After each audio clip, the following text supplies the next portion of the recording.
Puji Tuhan, salam sejahtera bagi Bapak, Ibu, Saudara-saudari, keluarga GBDI El Shaddai Magelang. Kita akan kembali menikmati kebenaran firman Tuhan melalui renungan 79. Kita telah tiba pada pembacaan di kitab Yehezkiel pasal 37. Dan hari ini kita akan merenungkan sebuah tema bukan akhir cerita. Ya, ada satu hal yang kita dapat pelajari bersama-sama. Yehezkiel pasal 37 berisi satu bagian di mana ada catatan Yehezkiel dibawa untuk kemudian ada di sebuah tempat, ya, dan melihat banyak hal. Apa yang dia lihat? Mari kita akan lihat di dalam ayat yang pertama dan kedua. Yehezkiel 37 ayat 1 dan 2. Lalu kekuasaan Tuhan meliputi aku, dan ia membawa aku keluar dengan perantaraan rohnya, dan menempatkan aku di tengah-tengah lembah, dan lembah ini penuh dengan tulang-tulang. Ia membawa aku melihat tulang-tulang itu berkeliling-keliling dan sungguh amat banyak bertaburan di lembah itu. Lihat, tulang-tulang itu amat kering. Ya. Yehezkiel dibawa untuk berada di sebuah lembah yang penuh dengan tulang. Dan keadaannya sangat mengerikan karena tulang-tulang itu berserakan dan dicatat tadi amat kering. Apa yang kemudian dapat kita pelajari? Apa yang kemudian Yehezkiel diajak untuk melihat? Tulang-tulang yang kering itu gambaran harapan-harapan yang sudah sirna, harapan-harapan yang sudah mati. Kita lihat di dalam ayat yang ke-11. Tetap di Yehezkiel 37 ayat 11. Firman-Nya kepadaku, hai anak manusia, tulang-tulang ini adalah seluruh kaum Israel. Sungguh mereka sendiri mengatakan, tulang-tulang kami sudah menjadi kering dan pengharapan kami sudah lenyap, kami sudah hilang. Jadi kita dapat melihat, ya, tulang-tulang itu gambaran kematian harapan, ya, harapan yang sudah habis, harapan yang sudah lenyap, kekuatan yang sudah lenyap, bagaikan kematian, ya, yang musnah semuanya, hanya tinggal tulang-tulang yang berserakan. Kemudian ada pertanyaan Tuhan, ayat 3. Lalu ia berfirman kepadaku, hai anak manusia, dapatkah tulang-tulang ini dihidupkan kembali? Ya, ada pertanyaan Tuhan yang ditanyakan kepada Yehezkiel. Dapatkah yang mati itu dihidupkan kembali? Ya, ini sebuah pertanyaan yang kita dapat lihat, kita dapat cermati. Sebuah pertanyaan yang mungkin sama, ya, hari-hari ini kita tanyakan atau kita sering dengarkan. Ya, apakah semua yang hari-hari ini bagaikan kekeringan, bagaikan sesuatu yang sudah lenyap, ya, kita melihat situasi hari-hari ini. Apakah masih ada harapan? Apakah masih bisa pulih? Kalau bisa pulih, kapan pulihnya? Bagaimana cara pemulihannya? Apa mungkin masih ada harapan untuk semua yang kita lihat terjadi hari-hari ini? Nah, kita lihat jawaban Yehezkiel demikian. Tetap di ayat 3, aku menjawab, ya Tuhan Allah, Engkaulah yang mengetahui. Ya, kita dapat belajar dari catatan firman Tuhan ini. Bahkan Yehezkiel pun tidak dapat memberi jawaban apakah masih ada harapan atau tidak ada harapan.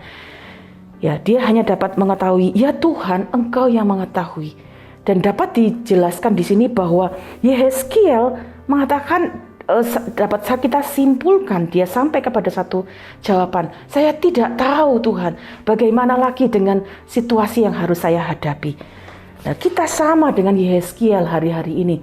Kita tidak tahu, kita penuh ketidakpastian, kita penuh dengan banyak pertanyaan.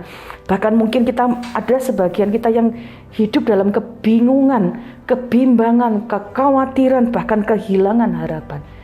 Ya, sesungguhnya kebenarannya adalah hanyalah Tuhan yang tahu tentang segala sesuatu yang terjadi. Ya, kita tidak tahu bagaimana menghadapi ini semua, hanya Tuhan yang tahu. Tetapi satu hal yang kita dapat belajar, bahwa ketika ada hal-hal yang dilihat oleh mata sebagai kematian, sebagai kekeringan, kita dapat belajar dari kisah ini. Itu bukan akhir dari cerita, bukan akhir dari kisah ini, karena kita melihat kisah ini masih berlanjut. Ayat yang keempat, di tengah ketidaktahuan yang dijelaskan oleh Yehezkiel, kita akan baca apa yang kemudian menjadi kelanjutan. Apa yang kemudian dapat kita pelajari? Ayat 4 berkata demikian. Lalu firman-Nya kepadaku, bernubuatlah mengenai tulang-tulang ini dan katakanlah kepadanya, hai tulang-tulang yang kering, dengarlah firman Tuhan. Ini satu poin, satu bagian, satu titik yang menurut saya sangat istimewa. Di tengah-tengah kehilangan, di tengah-tengah kematian, di tengah-tengah kekeringan, tinggal tulang belulang. Itu bukan akhir cerita, karena kemudian Yehezkiel masih mendengar. Hai tulang-tulang yang kering, dengarlah firman Tuhan. Ya, ini sungguh satu pengharapan bagi kita di tengah semua hal yang kita hadapi hari-hari ini. Mungkin banyak hal-hal yang bagaikan sudah mati, sudah kering. Ada satu seruan untuk membangkitkan iman kita. Dengarlah firman Tuhan. Ya, saat harapan kita hilang seperti tulang-tulang kering, ya, mungkin kita sama, harapan-harapan kita sudah musnah. Dengarlah firman Tuhan. Ya, karena kita akan dapat lihat apa yang firman Tuhan katakan. Bapak Ibu Saudara, kalau kita cermati, saya akan bacakan beberapa ayat. Saya harap Bapak Ibu lihat, ada 10 kali firman Tuhan itu datang. Ada 10 janji Tuhan yang terdengar ketika dia berkata kepada Yehezkiel, dengarkan firman Tuhan. Saya bacakan beberapa ayat. Yang pertama, apa yang Tuhan firmankan? Ayat 5. Beginilah firman Tuhan Allah kepada tulang-tulang ini, aku memberi nafas hidup ke dalammu. Yang pertama, ada janji Tuhan, ada firman Tuhan, aku memberi nafas hidup. Yang kedua, kita lihat ayat 6. Aku akan memberi urat-urat kepadamu. Ada janji yang sangat luar biasa. Tulangnya sudah kering, sudah mati. Tapi janji Tuhan, aku memberi urat-urat yang baru. Tetap ayat yang ke-6. Apa janji yang ketiga? Dan menumbuhkan daging padamu. Ternyata bukan hanya urat-urat saja, tapi ada daging yang akan ditumbuhkan. Ayat 4. Yang keempat. Aku akan menutupi kamu dengan kulit. Perhatikan, sangat istimewa Tuhan menolong, Tuhan memberi janji melewati dengan tahap-tahap yang sangat istimewa. Aku memberi nafas, aku memberi urat, aku menumbuhkan daging, aku menutupi dengan kulit. Itu yang keempat. Yang kelima, dan memberikan kamu nafas hidup. Apakah sampai situ? Ternyata tidak. Ayat 12 mengajarkan kepada kita janji yang ke-6. Sungguh, kita lihat pada ayat yang ke-12. Sungguh aku membuka kubur-kuburmu. Ya, ada kubur yang dibuka. Kemudian janji yang ke-7. Dan membangkitkan kamu, hai umatku, dari dalamnya. Sampai di situ tidak. Masih ada janji yang luar biasa. Yang ke-8. Aku akan membawa kamu ke tanah Israel. Ada janji yang sangat luar biasa. Membawa kembali ke tanah Israel. Apakah sampai di situ? Tidak. Sangat luar biasa janji Tuhan. Ayat ke-14. Dengarkan firman Tuhan. Aku akan memberikan rohku ke dalammu. Sangat luar biasa janji Tuhan, ya. Tahap demi tahap. Ketika dia menjanjikan kehidupan, itu dia kerjakan. Ya, dengan cara yang sangat sempurna. Sampai di situ tidak. Tetap janji yang ke-10 tetap di ayat ke-14. Aku akan membiarkan kamu tinggal di tanahmu. Bukan saja dibawa, tapi ada janji bagi Israel dipulihkan, bahkan ditempatkan di tanahnya sendiri. Bapak Ibu lihat, dari yang kering, dari yang mati, ketika beri telinganya untuk dengar firman Tuhan, firman itu bisa menghidupkan kembali. Memberi nafas, memberi urat, menumbuhkan daging, menutupi kulit, memberikan nafas hidup, membuka kubur, membangkitkan, membawa kembali ke tanah Israel, memberikan rohnya dan menempatkannya di tanahnya sendiri. Lihatlah betapa sangat luar biasa firman itu bekerja bagi tulang-tulang yang kering. Karena itu hari-hari ini apa yang dapat kita pelajari? Yang kita lihat dengan mata kita mungkin sesuatu yang berhubungan dengan kematian. Tapi kalau engkau lihat dengan mata iman, dengar firman Allah, di sana ada kehidupan. Yang mungkin kita lihat dalam realita kenyataan adalah kematian. Tapi dalam janji Tuhan ada kehidupan. Itu sebabnya kita lihat dalam beberapa ayat, saya akan bacakan kembali. Bukan hanya 10 janji, tapi semua janji itu didasari oleh keinginan yang luar biasa. supaya ada kepastian dalam pengharapan itu. Apa kepastiannya? Ayat 5. Saya bacakan bagian terakhir. Supaya kamu hidup kembali. Ketika Tuhan lakukan sesuatu dalam hidup kita, tujuannya pasti. Karena Dia selalu menghendaki kehidupan terjadi dalam hidup kita. Harapan, situasi, kondisi boleh kering, boleh seolah-olah mati. Tapi waktu engkau dengar firman Tuhan, ada janji kehidupan. Ayat ke-6 di bagian terakhir juga dikatakan supaya kamu hidup kembali. Kalimat ini kita temukan pada ayat 9, supaya mereka hidup kembali. Bahkan ayat 14 sekali lagi, sehingga kamu hidup kembali. Lihatlah, pengharapan-pengharapan itu dihidupkan kembali. Di mana? Di dalam firman Tuhan. Karena itu, mari jadi anak-anak Tuhan yang dengar firman Tuhan.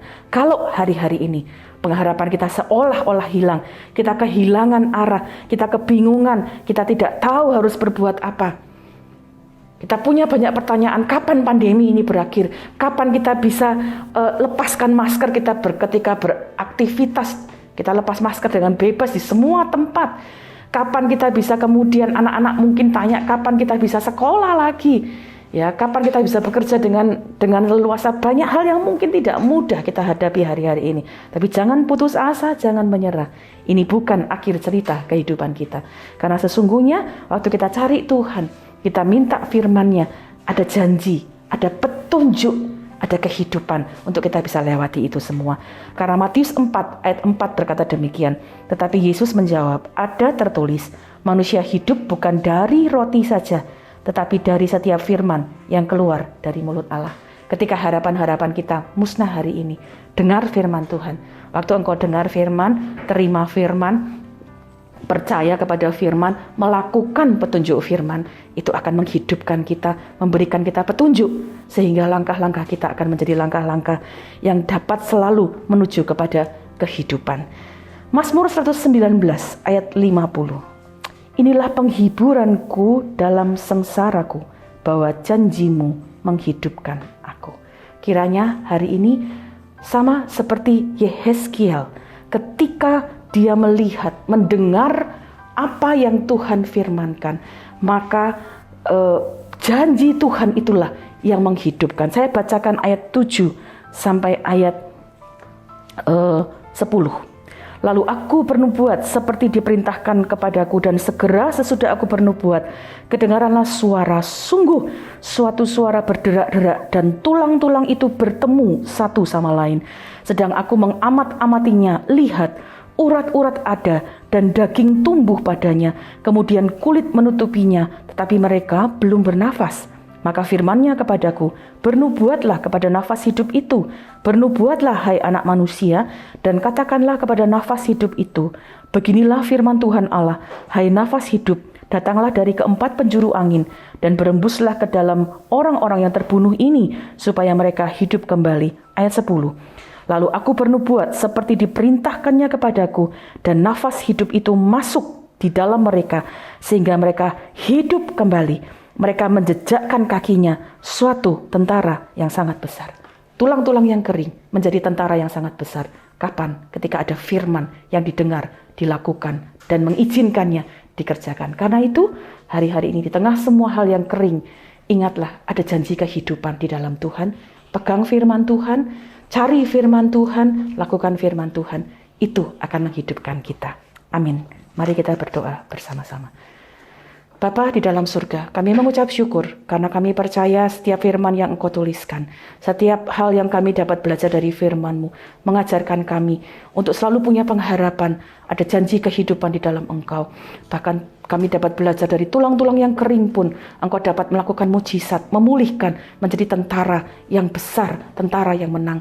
Bapa, di tengah-tengah kesulitan yang kami hadapi hari-hari ini, mungkin bagaikan kekeringan, pengharapan yang hilang, yang lenyap dan membuat kami dalam keadaan kering. Tapi kami mau belajar untuk dengar firman-Mu, terima firman-Mu, percaya firman-Mu, mencari petunjuk dari firman-Mu, dan biar mengizinkan firman-Mu yang menghidupkan kami, menghidupkan harapan, semangat kami, sukacita kami, supaya kami dapat jadi anak-anak Tuhan yang menang di dalam Engkau. Berkati seluruh keluarga El Shaddai Magelang, supaya mengasihi Tuhan, mengasihi firman-Mu, mencari firman-Mu, mendengar firman-Mu dan melakukannya.